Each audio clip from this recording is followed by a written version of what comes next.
Abbaa tokko ture kan ilmaan dhalaa 5 qabu. Dhiirti 4 isaan fuudhuuf manguddoo ergatan.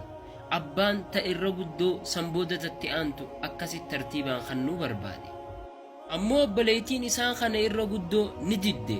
Ani abbaa kiyya kaddamuu fedhaa jette. Abbaanis obboleeyyan 4 kannee ta'irra guddoo abbaa isii kaddamuutti hafte hanga inni du'utti. Waggaa abbaan du'u booda dhaamsa abbaa isaanii banan akkana jaa qabeenya dhaalmayaa addaan hin qoodatina hanga obboleettiin teessan guddoon heerumtutti. Tan gammachuu isiitiin aarsaa kaffalte gammachuu teessaniif jecha. Ammoo obboleeyyan 4 dhaamsa kana hin fudhanne mana gurguruu fedhan. Akka namuu argatuuf dhaalmayee irraa waan isa gahu. Osoo hin yaadin obboleettiin isaanii guddoon tun garam deemtii tan irkoo takkallee hin qabne rabbii isii malee. Gaafa galfattu dubbiin dhaalmaya qooddachuu tun hafan qabduu beetu.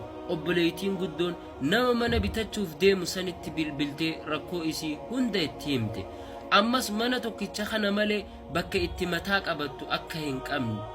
Akka isiif obsu baatii hanga takka hanga mana abbaa isii kanarraa baatee mana biraa kan isiif ta'u argattutti kan keessa jiraattu. Gurbaan sunis tola isii jee hayyee rakkoon qabu je'een. Manni gurgurame dhaalmeenis dubartoota 5 irratti addaan qoodame. Isaan hundinuu gara mana jaarsa isaanii deebi'an gammachuudhaan. Tokkoon isaaniitu hin yaanne obboleettiin teenya guddoon eessa qubatti tan abbaa isiitiif jettee heeruma isii dhiifte.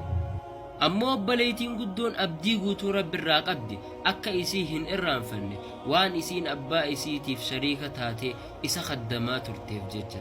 Baatiileen dabarte obboleettii guddoo silkiin itti bilbilamte gurbaa mana biterraa.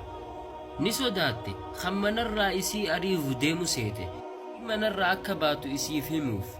Hoggaa dhufe dhiifama naa godhi garan deemu hin arganne jetteen.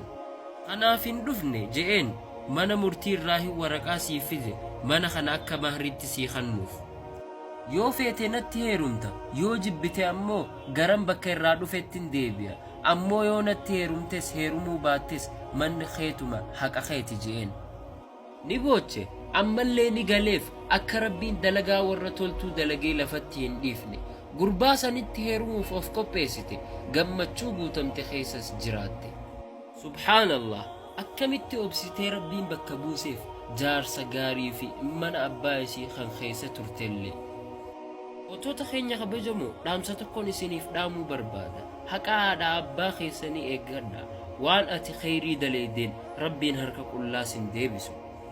Viidiyoo tana sheer godha akka namu haadha abbaatti tola ooluu yaadatu ammallee amala